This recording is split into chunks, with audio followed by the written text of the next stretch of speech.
I'm Lori Brack. My poem is At McAllen, Texas, Children Live in Detention Camps. Rough scatter of birds rises into a bare tree, hanging with black nests, rises as though merely one handful of feathers scooped up and flung into branches.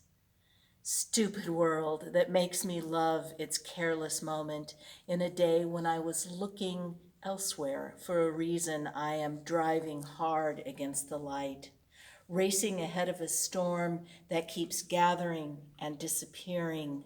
The faster I push these bodies, explosion by explosion, into a flightless gap.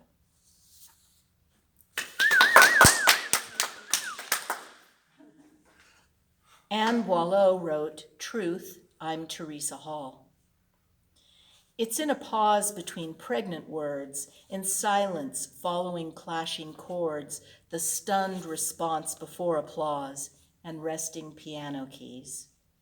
It's in the pool, not the waterfall, the suck of a lamprey, not its tail, the shimmer of mackerel, not the shoal, and hermit crabs in shallow seas.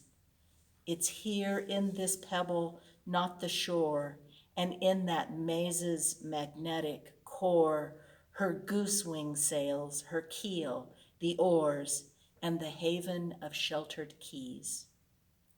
In the velvety dark of a glowworm cave, in cherished memories, not the grave, and in the breaking, not the wave, marram grass whipped by salty breeze.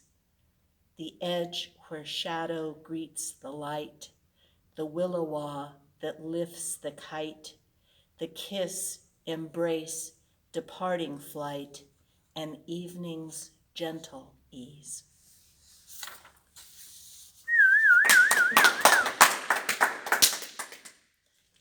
Tony Policano wrote, "Barn Burning." Here it is.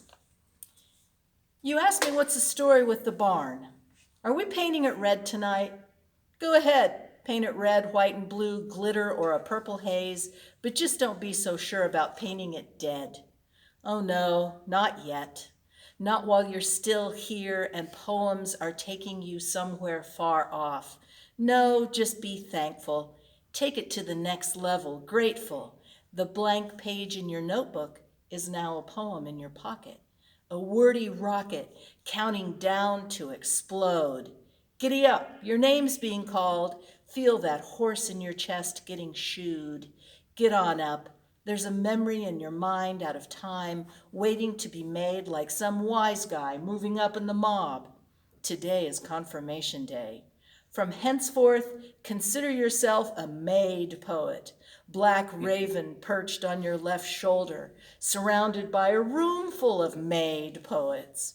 We're resurrecting the sunflowers by the railroad tracks, assassinated in broad daylight by cold-blooded technocrats. Yes, they're blooming again hydroponically, symbolically. Let's lace up our capezios, dance to the radio. Retro love songs from a collective unconscious break out in serendipity like teenagers breaking out in acne. Imperfection is beautiful. We are beautiful, with all of our faults hanging like damp underwear on a line caught between summer doldrums and naked winter birdsong as each season melds like days into the next. Let the government threaten a government shutdown. Let Detroit automakers transplant another factory to a foreign land. Go ahead, shut it down. But you can never kill American optimism. You can't erase an immigrant's 1,000-mile journey. You can't disguise blue-collar virtue with phony, four-worded bullshit slogans. You just can't do it. We are all Jimmy Stewart.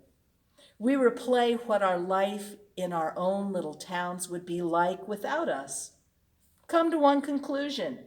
We were meant to be here in this universe, in this building, at this particular time, in time's continuum. This barn has tiger eyes. This barn is burning bright in the forest of the night, in the gravel parking lot, in the Harleys and ambulances roaring down Main Street.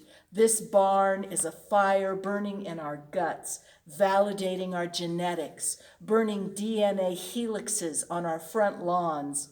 I spat into a plastic vial, sealed it tight, mailed it to 23andMe, got the results, and I know now what I contain. This barn may burn but will not be consumed. This barn makes up 36, no, make that 63% of the blood coursing through my poetic Long Island veins. Nice.